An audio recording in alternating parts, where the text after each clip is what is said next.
Porteira aberta, seja bem-vinda, bem-vindo ao podcast do Patrone, espaço para falar do agro com quem entende. Ele diz que não costuma olhar para trás, gosta de focar adiante e sabe o quanto o planejamento é fundamental para alcançar um objetivo. Neto de cafeicultores, apaixonou-se pela pecuária, faz cria, recria e engorda de animais. Ciente de que toda crise é cíclica, encara com naturalidade os desafios do setor, mas reforça que para vencê-los é preciso estar preparado e saber o tamanho das próprias pernas para não ficar pelo caminho. A primeira semana de junho traz lembranças para o seu José João Bernardes. Foi no dia 6 deste mês, há 45 anos, que o paulista de Jardinópolis iniciou a própria história em Mato Grosso, como fiscal da Receita Federal. Por aqui, construiu família, prosperou na carreira e tornou-se pecuarista com papel de liderança no setor. Otimista, com os pés no chão, analisa riscos e oportunidades antes de tomar decisões, sempre baseadas em muita informação e conhecimento sobre o próprio negócio. Acredita que o futuro do agro brasileiro é muito próspero, mas alerta: quem não acompanhar o processo de evolução da atividade vai ficar para trás. José João Bernardes, que prazer recebê-lo aqui no podcast do Patrone. Obrigado por aceitar o convite, e a gente poder bater esse papo contando um pouquinho da tua história e, claro, falando da atividade que você tem paixão nata, já há muito tempo envolvido com a pecuária. Mais uma vez te agradeço. Como é que o senhor está? Tudo bem? Graças a Deus, muito bem, Patrone. A gente tem que ser otimista, acreditar nas pessoas, no negócio e no futuro. E assim você vai sobrevivendo e evoluindo e avançando. Essa sempre foi minha perspectiva de vida, Eu nunca olho para trás. Às vezes esqueço até do meu aniversário, mas nunca esqueço que no outro dia é um dia de trabalhar e de pensar e de agir. Maravilha. E sempre foi assim na vida do senhor? Aliás, eu queria aproveitar, o senhor não olha para trás, mas vamos recapitular um pouquinho da tua história aqui para conhecer as origens do José João Bernardes. Aliás, vamos começar pelo nome, José João Bernardes. Eu brincava antes da gente começar a gravar que por várias vezes, assim, em eventos em que eu conduzi, quando eu tinha o nome do senhor, às vezes não estava lá escrito, eu lembrava, e agora, José João ou João José? E eu lhe perguntava ali para poder acertar a ordem, Claro que é uma falha minha totalmente, mas vamos aproveitar para entender a origem do nome do senhor, que tem uma origem bacana aí. Exatamente. José João são o nome dos meus avós, sendo José o paterno e João o materno. E meu pai colocou José na frente, porque sempre tinha aqueles conceitos antigos de que José é bem mais esperto que João. Então tinha que pôr José na frente e o João para equilibrar. Então ficou José João Bernardes. Que maravilha! E aí essa característica desse pensamento vem ali também um pouquinho da origem do senhor, Que aliás o senhor comentava pouco comigo também, o senhor tem origem na roça mesmo, Como é que foi isso daí? De onde que o senhor é? Eu sou neto de produtor de café, tanto do lado do meu pai como do lado da minha mãe. Nasci na roça, dizia minha mãe que eu e meus 3 irmãos, um irmão e mais 2 irmãos e uma irmã, nascemos inclusive na mesma casa e na mesma cama. Naquela época nascia na roça. E para simplificar, eu morei na roça até os 16 anos. Então a minha vida sempre foi extremamente ligada ao campo, ou seja, eu sei muita coisa de fazer. Desde tirar leite, a colher algodão, já colhi arroz, já colhi milho. Vamos só fazer uma ressalva que o senhor está falando de colheita manual aí, Manual, no tempo que era tudo manual. Mas posso te dizer também que talvez eu tenha visto as primeiras colheitadeiras mecânicas de algodão na minha cidade de Jardinópolis, que é um município muito próximo de Ribeirão Preto, de agricultura avançada e terras muito boas. Hoje, um imenso canavial. Mas no meu tempo não tinha cana, E eu vi talvez a primeira plantação de soja no sítio ao lado do nosso e muita fruticultura que era. Hoje talvez Jardinópolis ainda tem muita cana, um pouquinho de pecuária leiteira lá e muita fruticultura, mais abacate, Tanto que Jardinopolense chama terra da manga, porque isso era terra onde se plantava muita mangueira. Na propriedade de vocês ali, qual que era o foco da atividade? Você falou que fez um pouquinho de tudo e disse que os avós, tanto por parte de pai quanto por parte de mãe, mexiam com café. E vocês ali? Não, isso aí foi... Eu sou descendente deles, obviamente eles tinham as fazendas, venderam as fazendas. Meu pai Depois ficou num sítio. Nesse sítio ele era comerciante de gado, digamos assim. E tinha o gado leiteiro e tinha também as atividades de engorda de porco. Naquela época se engordava muito porco. E eu, meus 2 irmãos, tenho mais 2 irmãos, era uma propriedade mais ou menos uns 7, 8 quilômetros da cidade, a gente tinha que estudar. E eu me lembro muito bem que a gente ia e voltava a pé. Naquele tempo não tinha ônibus e nem carro, andava a pé mesmo. Fiz o grupo escolar, ginásio, na cidade de Jardinópolis.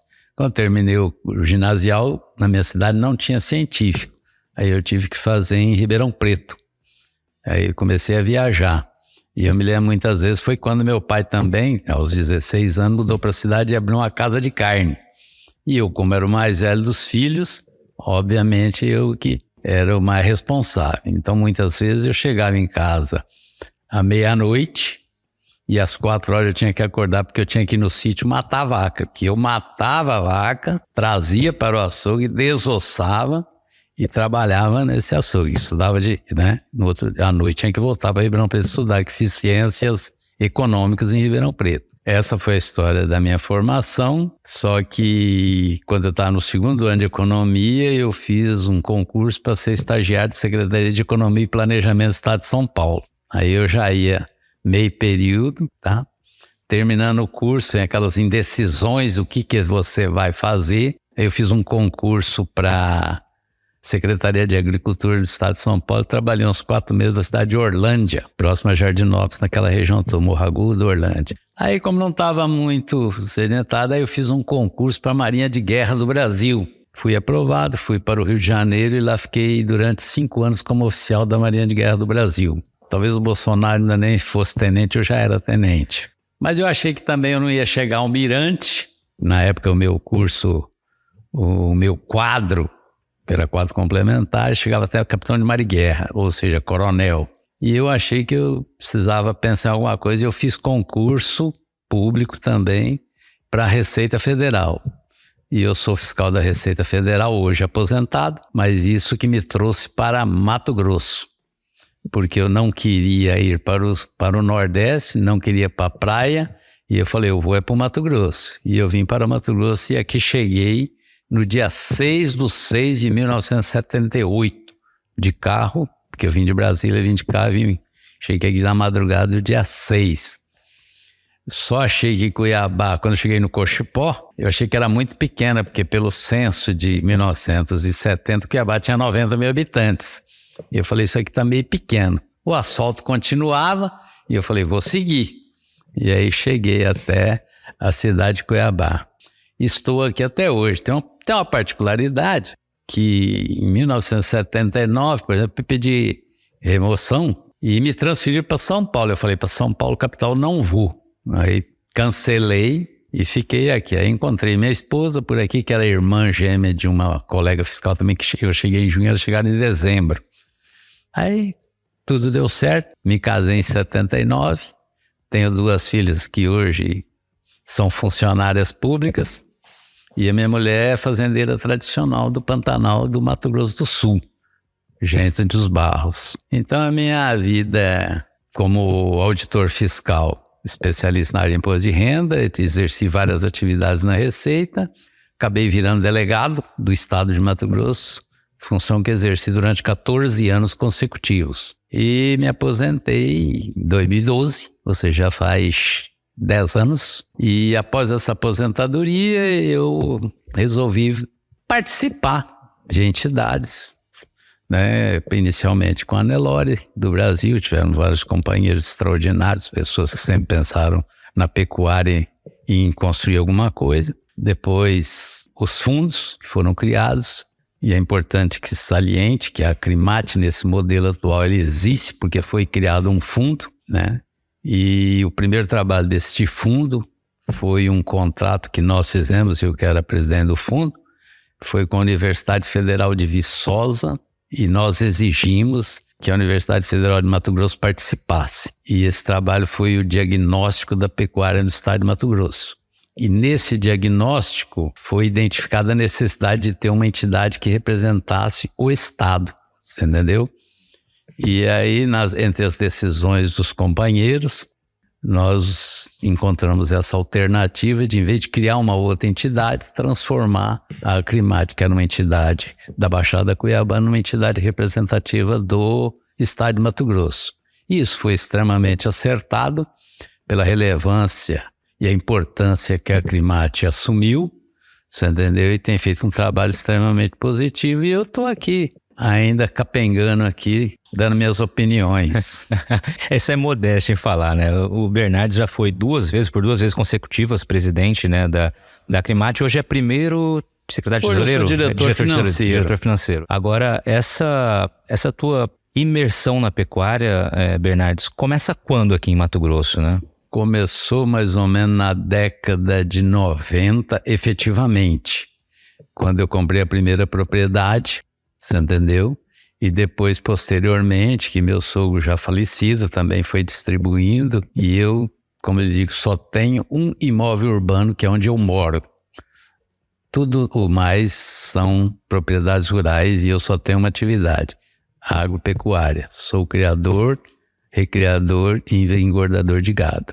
Ou seja, para quem está nos ouvindo, é o famoso ciclo completo aí que você faz. Faço o ciclo completo nas minhas propriedades, né? Eu digo nossas, né? Porque lá em casa não tem esse negócio. Sou casado com comunhão de bens, não tenho conta individual, tudo é conjunta.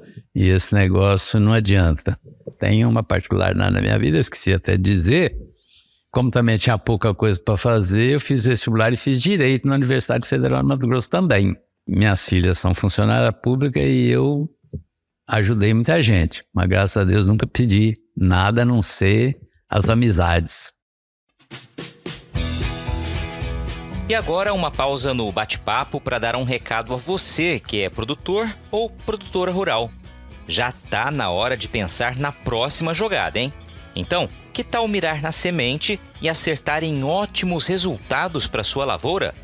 A Agrosol tem um portfólio completo para sua safra 2023-2024, com opções de cultivares de soja para os diferentes contextos e realidades de todo o cerrado brasileiro, com as melhores tecnologias dos principais obtentores do mercado.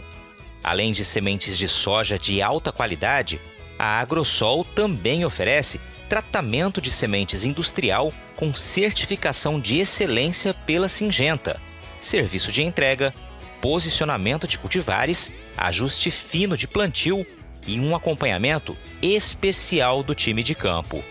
Para saber mais, é só acompanhar as redes sociais da Agrosol e acessar o portfólio 2023-2024 pelo site www.agrosolsementes.com.br.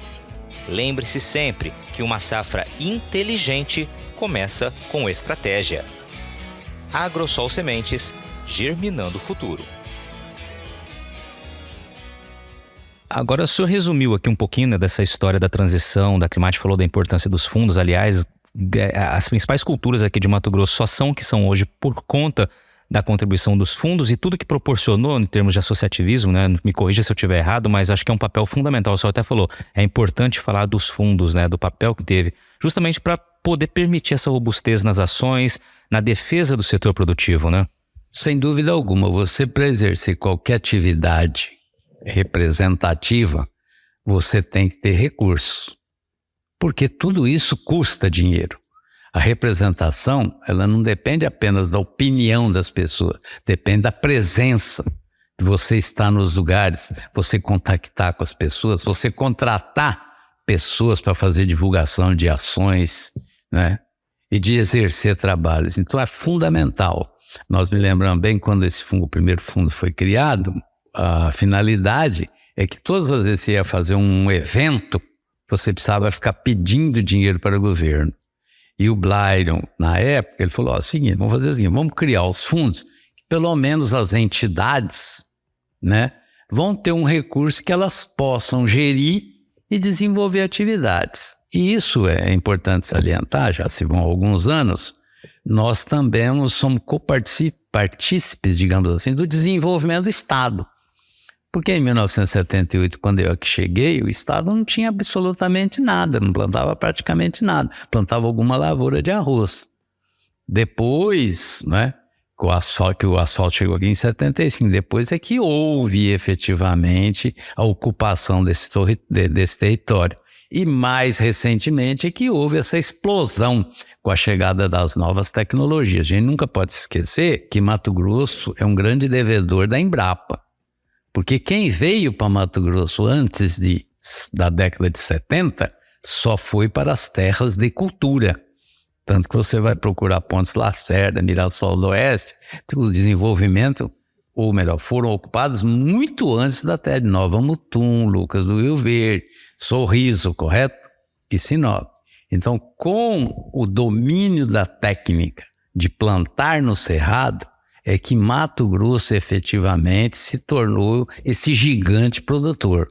Então, nós não podemos nos esquecer, em hipótese alguma, que o desenvolvimento sempre está calcado em muito trabalho, mas sempre em muita tecnologia.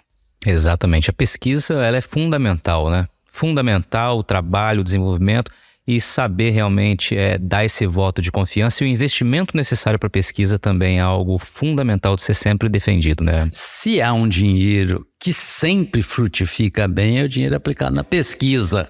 Isso sempre é investimento. Conhecimento, já dizia meu pai, meus avós, se há uma coisa que não ocupa lugar é o conhecimento. Então, o conhecimento é ilimitado. Então, a cada dia existem novos desafios e eles só são vencidos com trabalho, perspicácia e conhecimento. Você entendeu? O conhecimento é decorrente de muito trabalho e muito esforço. Ele não cai do céu.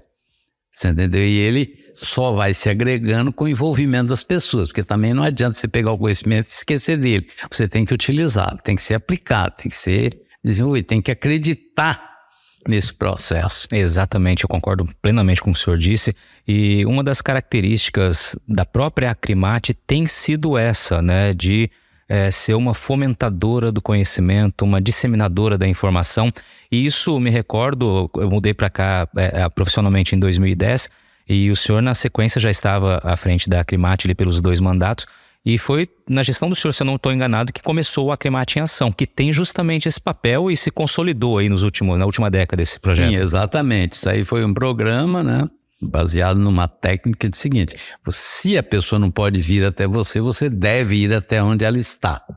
E eu me lembro muito bem que um dos primeiros assuntos que nós levamos foi sucessão.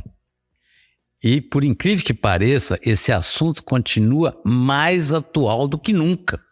Porque se há um problema para quem trabalha no campo, ou seja, para quem é proprietário, para quem exerce uma atividade ligada ao meio rural, é a sucessão. Por quê? A sucessão é a continuidade ou não do negócio. Então, nós fizemos, ele foi um dos primeiros temas, outros temas foram sendo agregados, mas ele continua sendo um tema extremamente relevante e atual. Talvez até precisamos renová-lo. Exatamente. E eu me recordo, eu tive o privilégio de participar do primeiro Acrimate em Ação, eu e o Pedro Silvestre, né, repórter do Canal Rural. Nós percorremos algumas regiões com vocês e realmente é um trabalho de envolver a todos aqueles que não podem vir até a informação, como o senhor destacou, e levar esse conhecimento, levar essa informação, começando pela sucessão, depois gestão, enfim, vários e vários assuntos que vocês levaram adiante, têm levado adiante, né, como papel institucional, com o papel da associação, e justamente uma informação, um conhecimento que ajuda a fazer a diferença no dia a dia daquele produtor rural, né? Especialmente agora, patrônio, pelo seguinte: a agricultura em Mato Grosso começou com uma atividade de substituição.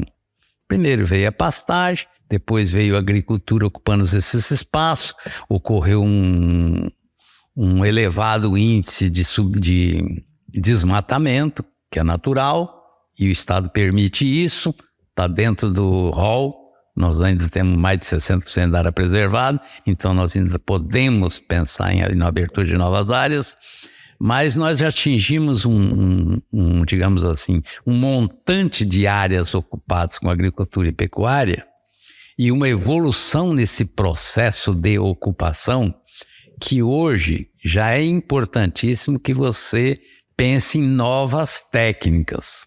Os efeitos da distribuição de terra mais eficiente da história é o hereditário.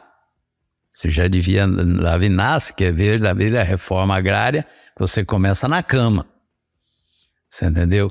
E isso já é um fato que já está ocorrendo em Mato Grosso, apesar de ser um estado cuja ocupação é muito recente, mas já um número muito grande de propriedades que estão sendo ou transferidas ou atividade exercida pelos descendentes daqueles que aqui chegaram.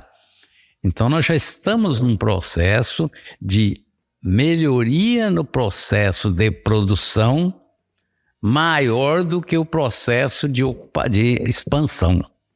Você entendeu? Então hoje nós estamos melhorando a produção, substituindo pastagem, utilizando maiores técnicas, nós já temos vários segmentos de irrigação, nós já temos novas culturas, você entendeu? Então esse é o processo progressivo e nós temos os exemplos. Na Europa não tem propriedade grande, nos Estados Unidos a propriedade média não passa de 400 hectares, são propriedades quase que exercidas pelas famílias. E esse processo, ele é progressivo, é irreversível. Ou se o cara continua, a propriedade deve diminuir de tamanho e a técnica deve ser aumentada.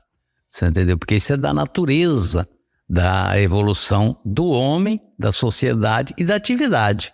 E a gente vê isso em números muito claros aqui em Mato Grosso, né? A gente está com 34 milhões aproximadamente aí o nosso rebanho bovino, com uma área de pastagem reduzindo.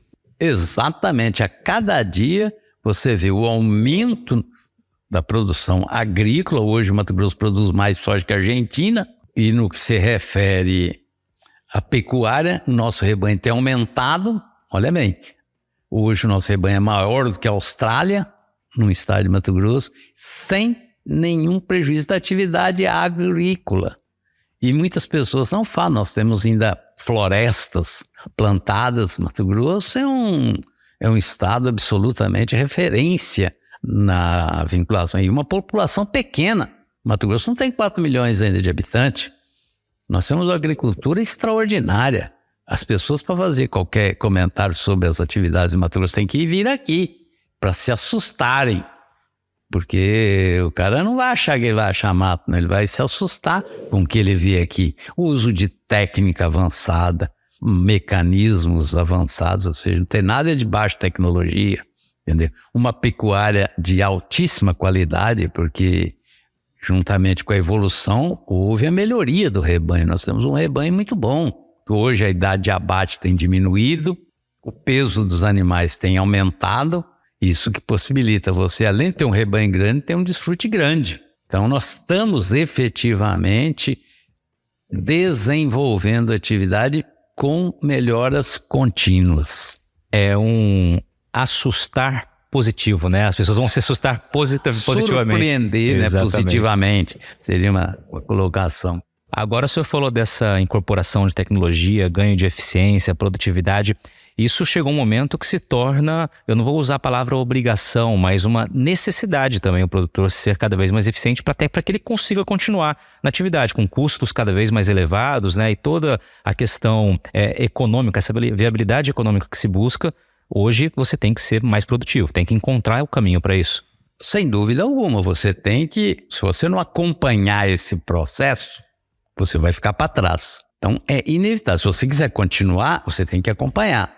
E esse acompanhar, em se tratando da nossa atividade, que é a pecuária, inicialmente você tem que melhorar, fazer um melhoramento genético. Porque o melhoramento genético, patrônio, é uma característica, de trabalho que se presta, que se adapta, que dá resultado em qualquer tipo que você exerça a pecuária. Você pode pegar a pecuária extensiva no Pantanal, se você melhorar geneticamente, seu desempenho vai melhorar. O animal produzido em pastagem plantada, ele vai melhorar. O animal terminado a pasto, ele vai melhorar. E esse animal no confinamento vai melhorar. Então, primeira coisa, genética. Porque ele é um melhoramento que efetivamente responde e traz resultado. Segundo, obviamente que você tem que também usar suas técnicas e as melhorias no solo. Você entendeu? Hoje, por exemplo, não é só plantar o capim. Você tem que cuidar desse capim. Então você tem que verificar as variedades que mais se adequam à sua propriedade, porque não adianta você comprar uma variedade que não se adapta ao solo que você tem. O melhor capim é aquele que vai bem na sua fazenda, tá? E depois você tem que ver o seguinte, é possível ou não é possível corrigir o solo? É possível, porque tecnicamente sempre vai dar resultado se você corrigir o solo, se você melhorar os tratos culturais, se você adubar, vai melhorar. E isso dependendo, você não precisa fazer tudo de uma vez, mas é inevitável. Se você diminui a capacidade de expansão por aquisição de áreas, você tem que aumentar a sua produção, melhorando seu desempenho. E você só vai melhorar seu desempenho se você tiver um animal melhorado e aplicar as técnicas disponíveis, tanto de manejo do gado, como manejo da cultura, como a adubação, etc, etc. Manejo, dividir pasto, fazer tudo o que for necessário.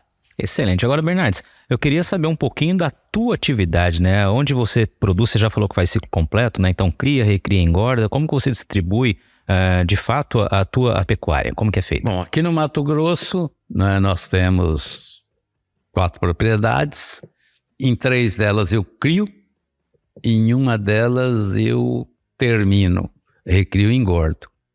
A pasto continua sendo meio atrasado nesse aspecto, que eu ainda não achei viável tratar no coxo, que é o semi-confinamento ou confinamento. Eu uso animal de muita qualidade, crio até gado puro, e talvez seja um mau utilizador dos animais que eu produzo. Né? Suplementos, eu acho o seguinte, o bom vale, o ruim é caro. Então esse é um conceito que eu tenho, você entendeu? E o tempo para mim é sempre favorável, eu não sou apressado. Eu acho que fazer uma brincadeirinha, por exemplo, eu acho que o cara apressado deve criar porco. E se ele for mais apressado ainda, eu sugiro que ele crie frango, que com 40 e poucos dias ele põe dinheiro no bolso. A pecuária não é para pessoa muito apressada. Muito apressado, porque é um ciclo longo. E tem uma outra particularidade, a pecuária. Ela pode ser segmentada.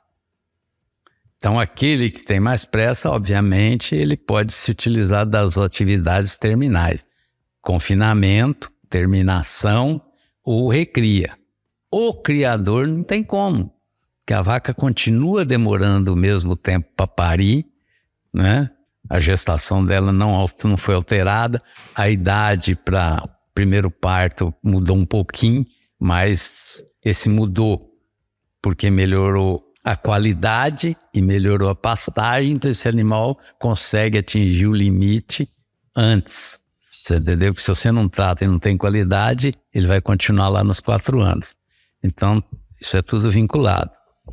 Então, eu acho que são processos que você pode, dependendo da natureza da sua propriedade, você se dedicar a um desses segmentos. Mato Grosso é muito grande, nós temos ainda uma certa dificuldade na localização de plantas frigoríficas, e o animal terminado, seja em confinamento ou a pasto, ele não pode ficar viajando dias. Então, a terminação, seja ela em confinamento, seja ela a pasto, ela tem que ter uma localização, uma logística diferenciada. A cria não, porque a cria você pode, nas áreas de fronteira agrícola, que nós chamamos, nos lugares, Aripuanã, Davi, que são mais difíceis, você pode ela ainda é a atividade mais factível. As fazendas de cria do senhor estão em quais regiões e a terminação fica onde? Eu tenho de cria aqui em Mato Grosso, Chapada e Barra do Bugres e Poconé, e a de engorda também em Poconé. E aí o senhor consegue, sem essa pressa, o senhor termina o animal com quantos meses aí os que vão para abate? Olha, esse ano, por exemplo, os animais que eu vendi, 50% deles eram China, o que significa que são animais para terminação a pasto, exclusivamente a pastos, menos de 4 anos de idade. Todos com menos de 4 anos de idade e uma boa parcela, 3 anos de idade. Isso aí ocorre que às vezes eu faço cruzamento e tem uma variável seguinte, o animal Nelore troca dente mais tarde que o animal cruzado, por incrível que pareça. E a avaliação do animal, digamos, para a China, é ele ter até 4 dentes. Você entendeu? Então, às vezes, um animal sangue europeu com 3 anos já não vai para a China, e um europeu, um Nelore com mais de 3 anos vai para a China, por causa da biologia dele. Perfeito. Aproveitando esse gancho, o boi China ainda é atrativo? Por enquanto, ainda há uma gratificação, um sobrepreço, mas eu sou cético quanto a isso. A partir do momento em que todos os animais estiverem nesse patamar, o preço vai ser um só. Obviamente, já que você falou nisso, nós temos outras particularidades também, que hoje a gente... esse mercado, por exemplo, da carne, ele mudou um pouco ao longo dos anos, né? Como eu lhe disse, a minha origem, né? Já fui açougueiro, né? Quando jovem, né? 16 a 22 anos. Na época não tinha picanha. A gente só vendia um alcatra quando vendia ele inteiro. Então, e nem a maminha. A maminha era rabo do alcatra e picanha era a ponta do alcatra. Ninguém comprava. Quando chegou o espeto corrido, essas coisas, essas carnes foram surgindo e hoje nós temos aí a picanha muito mais valorizada que um filé mignon, certo? E esse mercado, ele tem suas características, né? Hoje já se fala em carne marmorizada, carne de Wagyu, carne de Angus, não é? Tudo isso daí é o quê? Buscando um diferencial de valor e uma seletividade. Essa seletividade do cliente é para você vender mais caro. Mas para mim, o mais importante é vender o boi como um todo. Um boi de 18 arrobas são 270 quilos. É muito peso só para você pensar na picanha, que dá uns 3,5 kg. Então eu acho que o mais importante é você pensar no pacote do que no detalhe. Produzir tudo com qualidade. Exatamente. E ser remunerado a qualidade, obviamente, é do animal como um todo. Quando o animal é bem terminado, todas as partes dele são bem terminadas. Não há como você pegar uma picanha boa de um animal mal acabado. Se a picanha é boa, todas as demais carnes são boas. Essa é a lógica, né, Sr. Bernardes? Só para arrematar aqui, o senhor falou então as propriedades em Mato Grosso e o senhor também produz em Mato Grosso do Sul. Nós temos uma fazenda no Pantanal, que é a região da Inhecolândia, né? Que é familiar, né, da minha família. E eles estão lá desde mais de 100 anos que eles estão nessa região. E lá a atividade pecuária é cria. Exclusivamente cria ali. Exclusivamente cria, até porque não tem estrada. Então, quando você vende o animal, ele vende em leilão, mas ele tem que andar pelo menos umas 5 marchas. Caminhão não chega para pegar gado gordo. Então, mesmo que ele esteja gordo, você tem que levar ele a pé e vender no leilão. Aproveitando esse outro gancho que o senhor deu aqui agora, o senhor já fez comitiva? Já participou dessas comitivas? Não, isso aí quando eu era guri eu já andei. 1 dia, 2, mas no Pantanal não.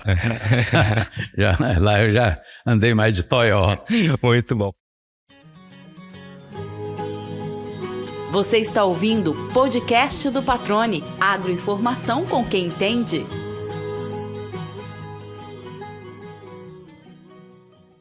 Então, Bernardes, aproveitando que a gente falou aqui, né, dessas tendências e necessidades, enfim, como o senhor enxerga, olhando para frente, como o senhor gosta de dizer, gosta de frisar, como o senhor enxerga o futuro da atividade? Primeiro, o futuro a curto prazo, a gente está num momento realmente difícil, né? A gente conversava também aqui antes do início da gravação. Primeiramente, esse a curto prazo, né? Quais são as preocupações e os caminhos que o senhor enxerga? Primeiro, fazer um pequeno diagnóstico. Eu acho o seguinte, primeiro, a pecuária é uma atividade de ciclo longo. O que significa? Você tem muita dificuldade de encontrar financiamento compatível. Esse é o primeiro problema. Então, significa o seguinte, o pecuarista, de um modo geral, é uma pessoa que depende muito da sua capitalização. Essa é a primeira coisa. Segundo, esses ciclos de pecuária, eles se repetem. Por quê? Porque, obviamente, faltou aquela irrevogável lei da oferta e da procura. Se tem mais gado sendo oferecido, o preço cai. Se tem menos, o preço sobe. O que me preocupa nesse diagnóstico é que nós estamos vivendo um momento político e econômico que ele torna mais, digamos assim, mais preocupante esse ciclo. Porque nós estamos num ciclo de baixa do gado, correto? Mas nós temos uma insegurança, né, econômica, eu vou dizer, não vou dizer por quê, mas é uma segurança econômica, você entendeu? Que é que o empresário não investindo, o emprego cai e quem efetivamente come carne é a maioria da população.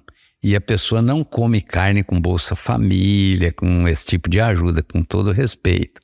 Você come carne quando você tem renda, quando você trabalha e você tem renda. Você entendeu? Existe uma outra particularidade que às vezes as pessoas nunca falam, o seguinte: quando você está próximo do pleno emprego, digamos assim, muitos trabalhadores se alimentam na própria empresa onde trabalham. Você entendeu? Então, quanto mais pessoas trabalhando, por outros fatores, muito mais pessoas consumindo. Se o consumo é maior, a atividade navega em melhores condições. Se tem menos gente consumindo, menos pessoas vão comprar carne, particularmente. E existe o processo de substituição. Quando a crise está muito ruim, você procura opções mais baratas. Por mais tradição que o brasileiro tenha de comer carne de vaca, né, ele necessariamente às vezes vai ter que substituir uma parte desse consumo por carne de porco, carne de frango e por aí afora. Como eu lhe disse, eu sou do tempo, né, quando era criança, que frango se comia no final de semana. Carne que se comia diariamente era carne de porco, você engordava porco, né, punha na lata de manha, correto? Hoje, a carne do dia a dia é carne de frango. Por quê? A atividade desenvolveu num patamar absurdamente técnico, né? E é muito mais fácil comer frango, até para fazer. Isso são ciclos que se repetem. Eu acho que hoje, o que me preocupa um pouco é que, coincidentemente, além do nosso ciclo natural de maior oferta de bezerro, nós vamos entrar num ciclo de... Por que que o preço cai? Aumenta o abate de fêmeas, correto? Por quê? As pessoas... bezerro abaixo, você vende a fêmea, tá? Só que nós também estamos num problema que, mais recentemente, nós também está atingindo a nossa agricultura. Nós estamos vivendo um momento de baixa nas commodities, soja, milho e algodão, tá? O que nos leva a pensar que nós estamos com um problema um pouco mais abrangente do que o simples ciclo, tá? E essa é a minha preocupação no momento. E eu acho o seguinte, a atividade mudou muito também, patrônio. Acontece o seguinte, especialmente é que hoje nós temos um número muito grande de proprietários que arrendam as suas propriedades. E essas pessoas, no planejamento dela, elas pensam no recurso financeiro que vão receber.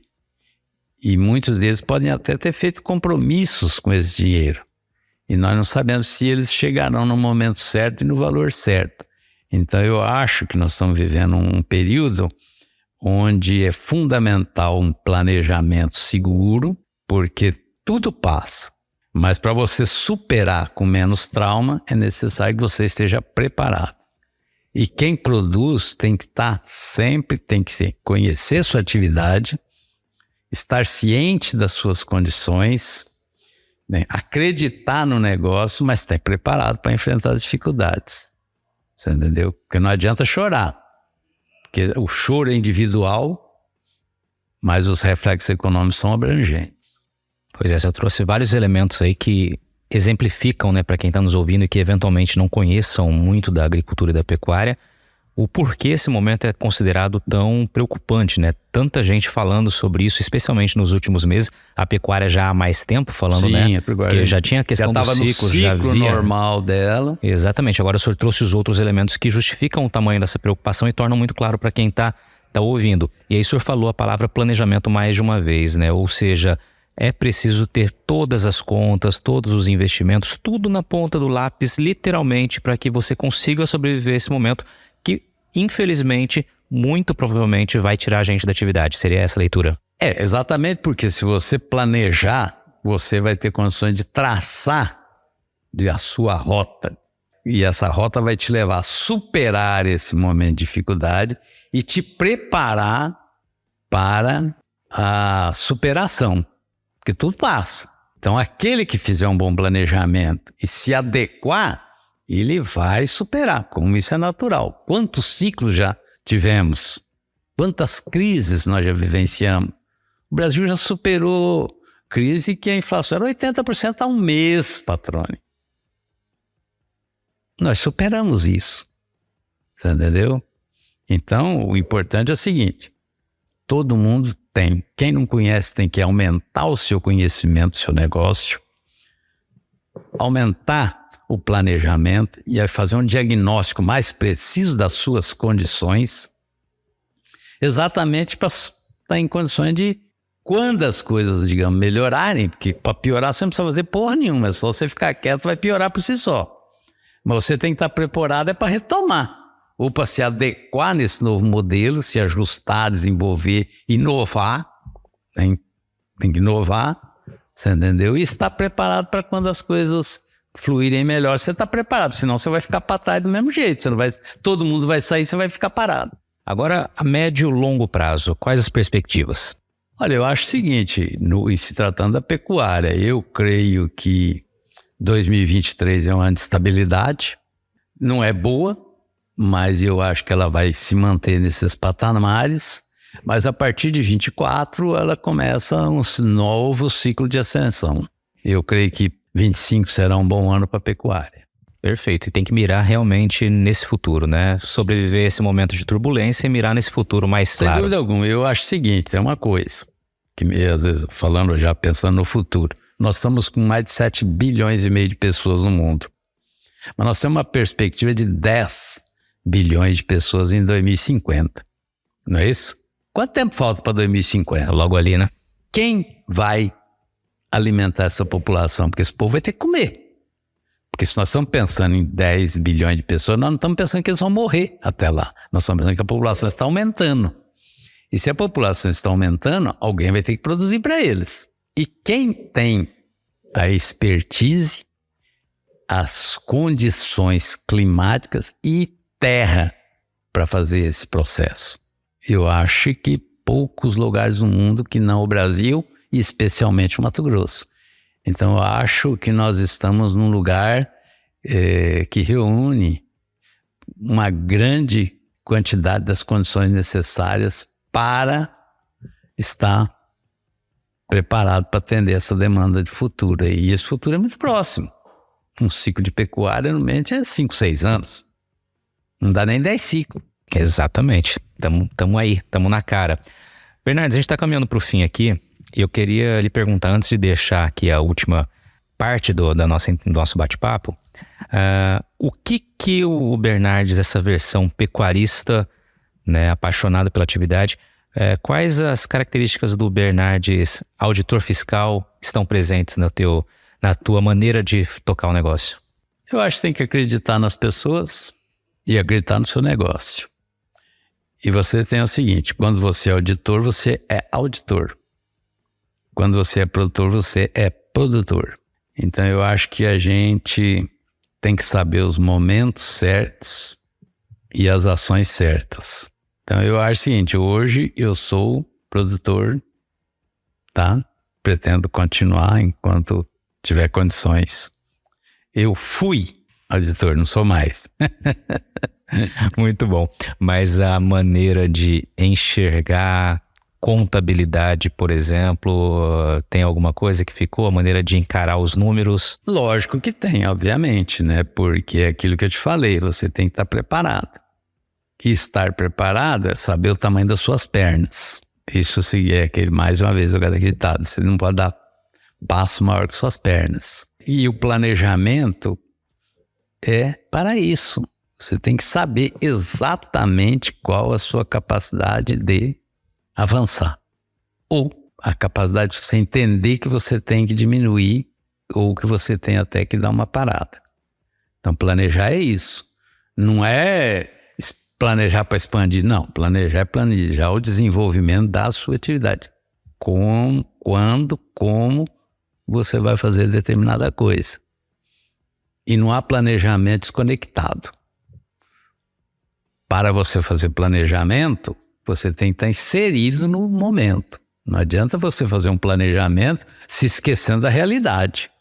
Você tem que fazer um planejamento da sua atividade, mas você tem que estar conectado com a realidade que te cerca. Por exemplo, você quer produzir Não adianta você, digamos assim, eu vou criar, por exemplo, um animal especial, cor amarelo, preto e vermelho, etc. Tal. Mas você tem que saber se alguém vai comprar. Se não, você vai fazer o quê? Então não há como. O planejamento implica nisso. Você conhecer a sua realidade, estabelecer todas as condições, mas você tem que ter uma visão tem que ser abrangente. Você quer fazer, vou fazer o quê? Para quem? Quando? Como? Excelente, excelente.